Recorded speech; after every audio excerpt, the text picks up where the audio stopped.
अस्सलाम वालेकुम। आपको थर्ड ईयर के ऑनलाइन लेक्चर 4 में वेलकम करता हूँ।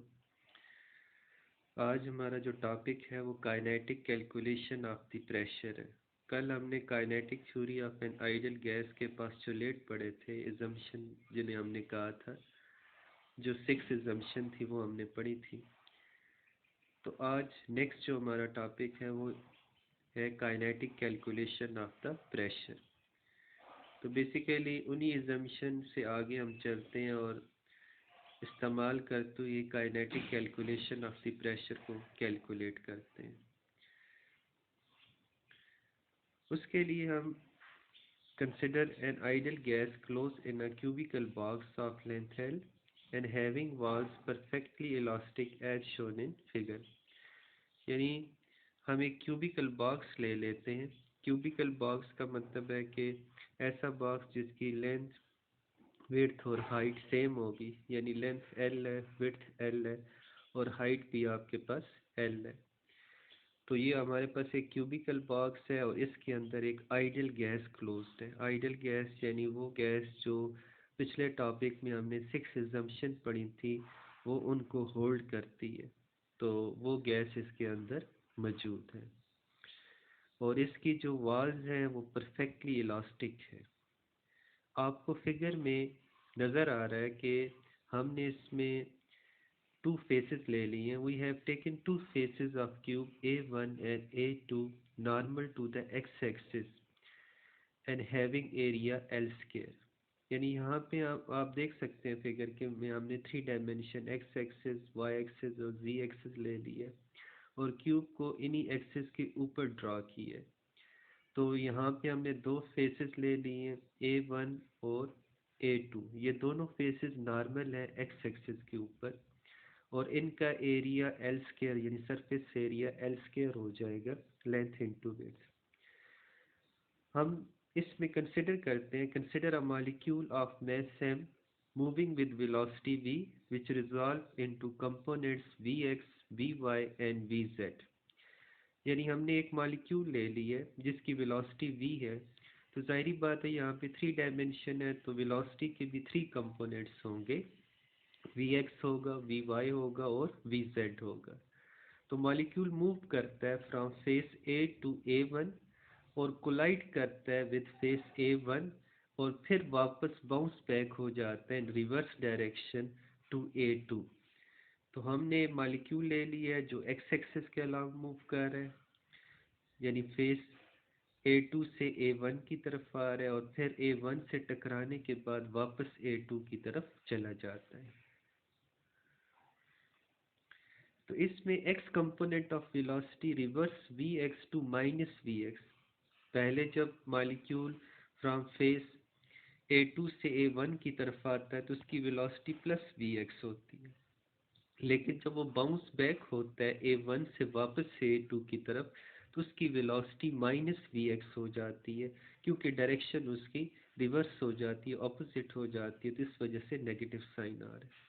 But there is no change in Vy and Vz। लेकिन y एक्सिस के लॉन्ग और z एक्सिस के लॉन्ग कोई चेंज वेलोसिटी में नहीं आता, तो इसलिए इसके कंपोनेंट Vy और Vz रहेगा और इसमें कोई चेंज नहीं आएगा।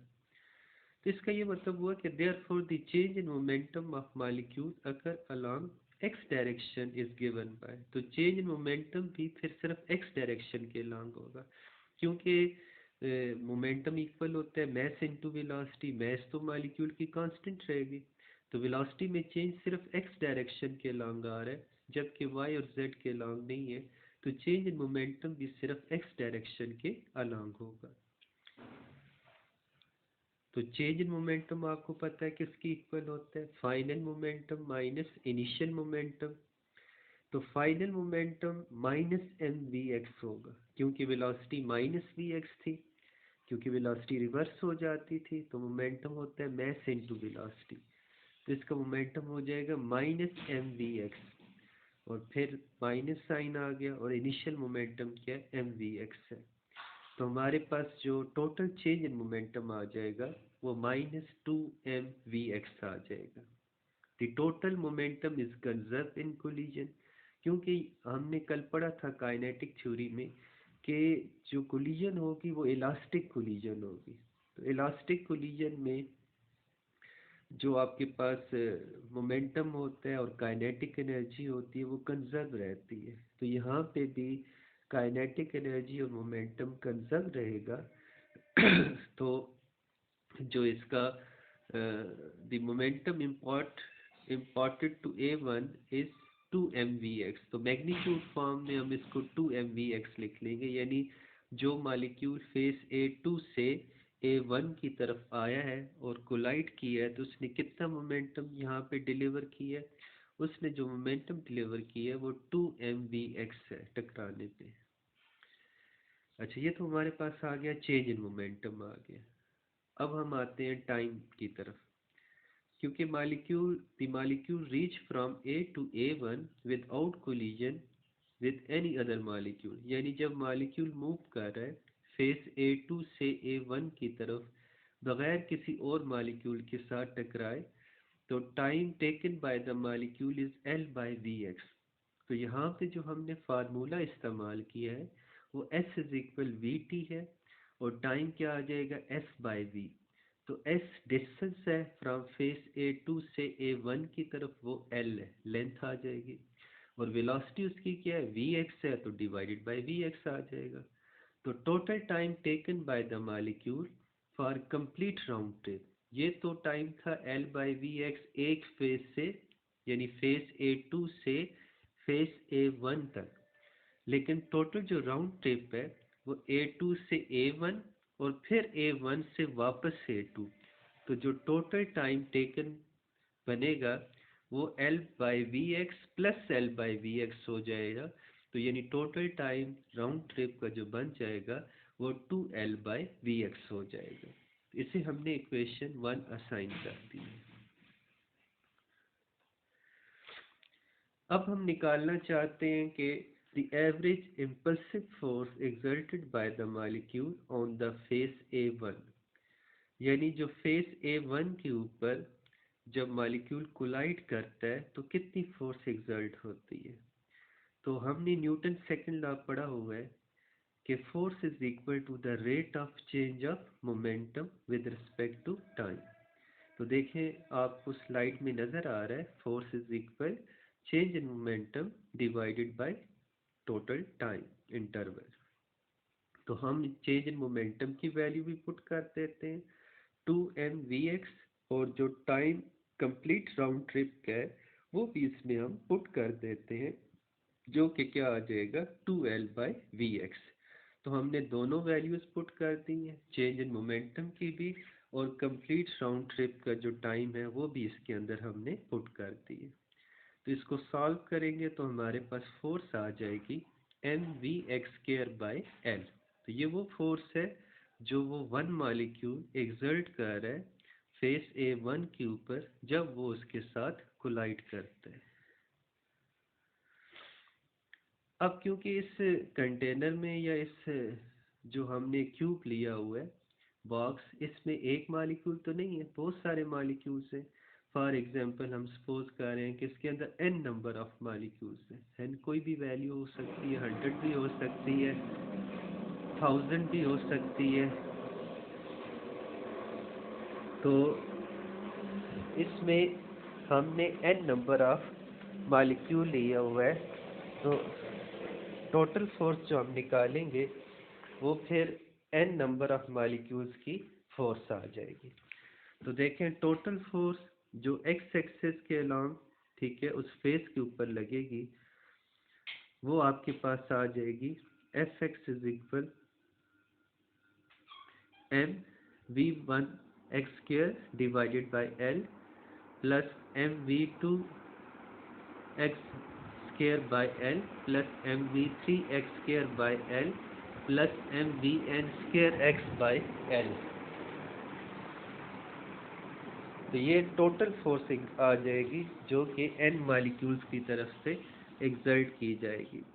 तो इससे मैं इक्वेशन 3 असाइन कर देता हूँ। तो ये वो टोटल फोर्स आ गई जो n मॉलिक्यूल्स जब मूव करेंगे फेस A2 से A1 पर और उसके ऊपर फोर्स एक्सर्ट करेंगे, तो total force exerted on face A1 आपके पास ये आ जाएगी। अब आपने प्रेशर की डेफिनेशन तो पढ़ी हुई है, ठीक है, कि प्रेशर बेसिकली क्या होता है, force exerted per unit area. तो pressure exerted by the molecule on face A1 is given by, तो यानी फेस A1 पे जो टोटल प्रेशर एक्सर्ट होगा वो आपके पास क्या आ जाएगा, Px is equal Fx divided by A, total force exerted divided by area. तो एरिया फेस A1 का एल स्क्वायर ही है, ठीक है। तो एफ एक्स की वैल्यू हम इसमें पुट कर देते हैं, इक्वेशन 4 इसको हमने असाइन की है।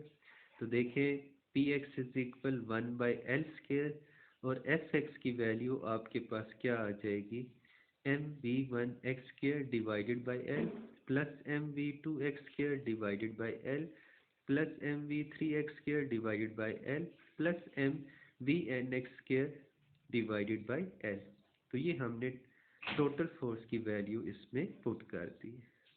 तो इसमें से 1/L कॉमन आ जाएगा, वो एल स्क्वायर के साथ मल्टीप्लाई होके L³ हो जाएगा, और ऊपर नोमिनेटर में से m कॉमन आ जाएगा, तो हमारे पास ये प्रेशर आ जाएगा Px is equal m divided by L³ और v1x² plus v2x² plus v3x² plus up to so on vnx², और इसको हमने इक्वेशन 5 असाइन कर दी है।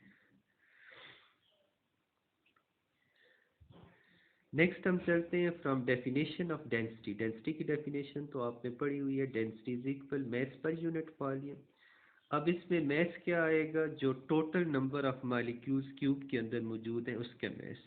तो स्मॉल m मैस है 1 मॉलिक्यूल का, तो टोटल मैस क्या बन जाएगी, n नंबर ऑफ मॉलिक्यूल है, तो n को अगर हम 1 मॉलिक्यूल की मैस से मल्टीप्लाई कर दें तो ये आपके पास टोटल मैस आ जाएगा।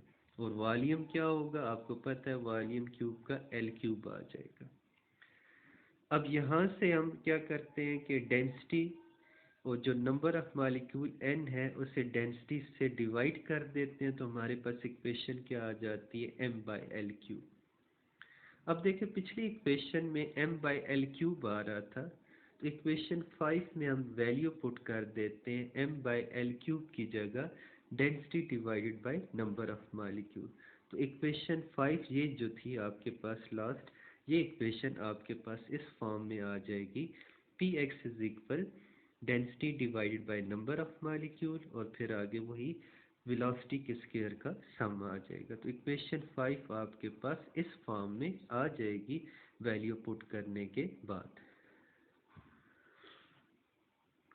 अब देखें ये जो आपकी इक्वेशन है, इसको जो लास्ट इक्वेशन है Px is equal rho by N और वेलोसिटी के सम का स्क्वायर, इसको अगर हम इस तरह लिख लें, n को हम जो वेलोसिटी का जो स्क्वायर का सम है उसके नीचे लिखते हैं, तो ये फिर आपके पास बन जाती है mean square velocities. Mean velocity होता है वो तो स्क्वायर नहीं होता, sum of velocity divided by number of molecule, इसके ऊपर स्क्वायर है तो इसे हम क्या कहते हैं, मीन स्क्वायर वेलोसिटी, ठीक है। तो v1x² plus v2x² plus v3x² plus vnx² divided by n, इसको हम कहते हैं मीन स्क्वायर वेलोसिटी कहते हैं। और इसको जो नोटेशन इस्तेमाल होती है वो ऊपर आप इक्वेशन 6 में देख सकते हैं कि Px इज इक्वल डेंसिटी, और जो मीन स्क्वायर वेलोसिटी है ये बेसिकली इसके ऊपर हम बार डाल देते हैं, यानी Vx² और ऊपर बार, तो ये बेसिकली मीन स्क्वायर वेलोसिटी को रिप्रेजेंट कर रहा है। तो हमारे पास इक्वेशन 5 से आगे कहाँ पे आ जाते हैं, इक्वेशन 6 आ जाती है, और इसको हम इक्वेशन 6 असाइन कर देते हैं। नेक्स्ट देखें कि क्योंकि वेलोसिटी मॉलिक्यूल 3 डायमेंशन में x y और z एक्सिस क्यूब है, तो इसमें 3 कंपोनेंट्स होते हैं vx, vy और vz। तो यहाँ पे root mean square velocity v square equal हो जाएगी तीनों कंपोनेंट्स का सम की इक्वल हो जाएगी, vx² root mean square velocity along x axis, root mean square velocity along mean square velocity along x-axis plus mean square velocity along y-axis और mean square velocity along z-axis। तो ये आपके पास total mean square velocity components की form में आ जाएगी।